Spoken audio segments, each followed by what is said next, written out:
luni de zile deja de lucru la Vodafone, da?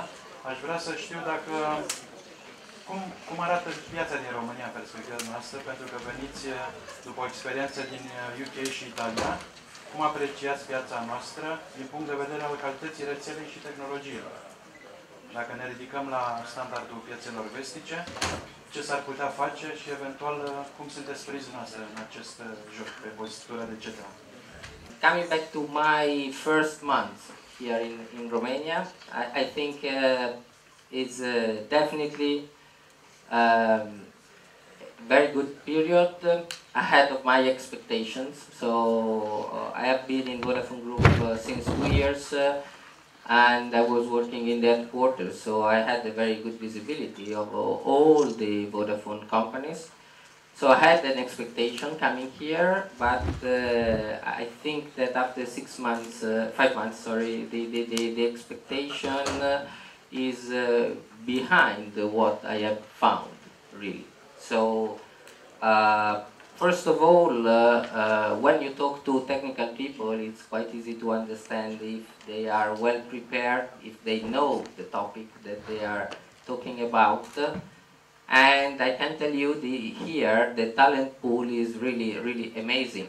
So you are very lucky because you were able to grow technology people that are really, really knowledgeable, and this is maybe the reason why also several colleagues from Romania then are joining Western European companies, are leaving Romania and going in to work in other markets.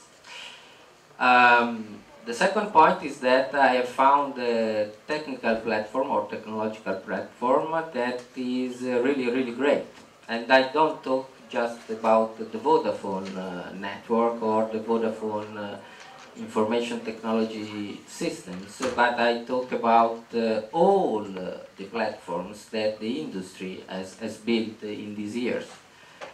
So again, trying to compare with other European markets, I think that we have here platforms that are really, really leading the industry. This is also a finding that I expressed to my colleagues, saying we need to speak loudly about that to all the other European and North American colleagues in the industry that we are meeting with. So we need to be really, really proud about that.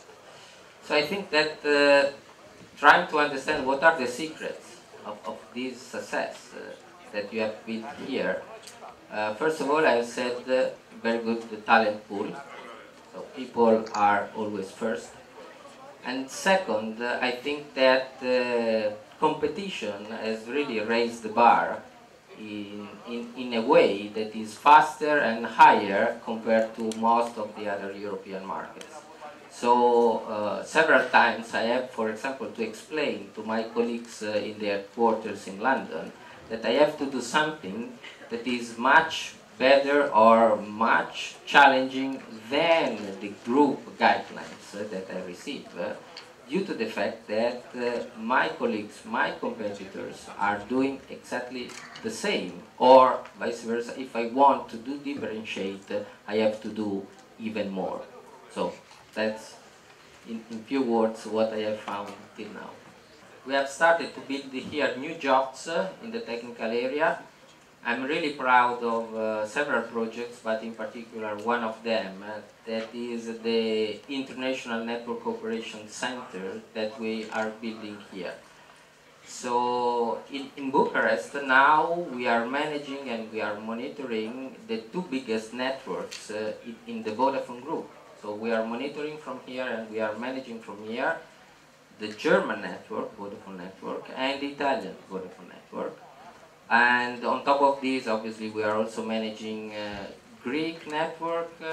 Very soon will come the Netherlands, Czech Republic, and starting from the next spring, Hungary as well. So this is the clear demonstration that we can create new jobs in the country. We can retain the best people to work here, and also to have an international career at the same time. So trying to combine both the ambitions. Grupul dumneavoastră a lansat în România în premieră tehnologia 4G din punct de vedere tehnologic cât și comercial. Ce a însemnat această provocare pentru dumneavoastră din punct de vedere al pregătirilor și al implementării propriu-zise? Yeah, this is one of the other projects I'm very proud of. As you know, 4G network, LTE network is a new network. So this is the main challenge. So to build a new network and in the meantime to continue to develop the 3G that is not yet mature enough. So this is, I think, the most difficult point. We started the project in the spring, so it was a very fast-track approach that we used. Clearly, a huge effort was dedicated to the access network, so the part of the network that is touching the customer, but also a lot of tests were done in the core network, because also there you have new equipments that you need to implement, to integrate and to test. Last but not least, several times you have also to upgrade the transport network, so the backbone that is transporting the traffic. We were lucky in this situation, or we were really, I think, smart, probably this is a better definition, because there we didn't huge upgrade, because our transport network was already up to date and up to pace. So all in all, we also leverage on some other experiences, mainly coming from Vodafone in Germany, that also shared with us the experiences that they did. They launched LTE more than 1 year ago, and for sure they are the most mature European market from this point of view. And at the end we were very proud because we were, let me say, bronze medal. That is not so bad in comparison with other markets to launch LTE. So I think it was an impressive success. Cum vedeți evoluția tehnologiei 4G LTE în România și la nivel internațional? Și dacă credeți că adoptarea noilor servicii 4G va fi mai rapidă decât în cazul 3G? Dacă se respectă acea ecuație a tehnologiei noi care se adoptă mult mai rapid decât cea veche. I think that all of us are looking at the US market as the dream market in the 4G. It's clearly the comparison is not easy and probably is not fair. All of us know that, by the way, mobile industry was not really great in US for a lot of years, and the European markets were leading. The industry were setting the pace. Also, several times, all of us were really surprised about some standard adoption that was made in the US and nobody else was understanding why. So I think that at the end of the day, probably the key success factor will be related to the devices and terminals. So if the terminals will be affordable, if the terminals will be available, 4G will deploy quite quickly. Otherwise, it will be a phased approach and step-by-step approach. So that's my point of view. Cum credeți că va schimba noul 4G, noua tehnologie, modelul de business al operatorilor din piață și dacă network sharing-ul va fi o opțiune interesantă în acest context? Pentru că, așa cum spunea un oficial al Uniunii Europene, trebuie să facem mult mai mult cu mult mai puțin. E o ecuație destul de ciudată. Cum să scoți mult mai mulți bani cu mult mai puține resurse. You are touching a critical point. So, at the end of the day, as I mentioned before, all the operators are building a new network on top of the existing networks. And clearly, from a cost structure perspective, this is even more complex to sustain in the long term. definitely we cannot decommission, for example, 2G in order to say no worries. The platform is no more complex than in the past. The platform is becoming more complex. Additional costs are required.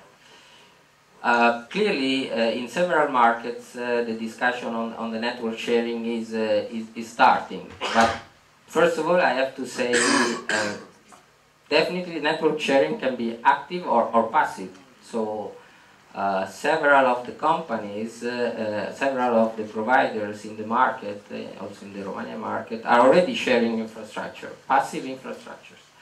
So from one point of view, this is a low-hanging fruit, and probably coming to Romania with fresh eyes, I say we have not leveraged enough on this. And this is available today. There is no regulation constraint compared to what we have already achieved. When we are coming to the active sharing, I think that a sort of religious discussion is starting. I really think that the key question is, first of all, if we want and if we can differentiate towards the competition through the network. So if we believe that network is a differentiator compared to the customers and versus the competitors, clearly active sharing is a difficult conversation, because it means that we build something that is common to the customers belonging to competitors. So at the end of the day, you can say we raise the bar in terms of better coverage, better speed, but this is equal to all the providers that are belonging to the same network, to the same common grid.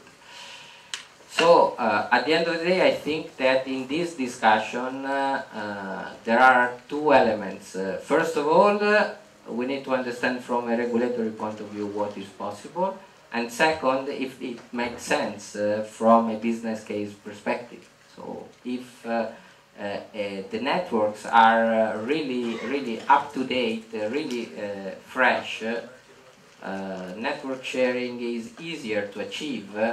If the networks are not ready, there is also an investment that has to be done in order to make them ready for the active sharing. So I think this is an open topic. There are several discussions in several markets. Some of the markets have already moved, for example, Spain a few years ago, UK, I mean in the active sharing, Poland. Not all the cases these have been success stories, so there are lights and shadows, and all in all I think we need to understand better how to do that, and if it's really good from a business perspective as well.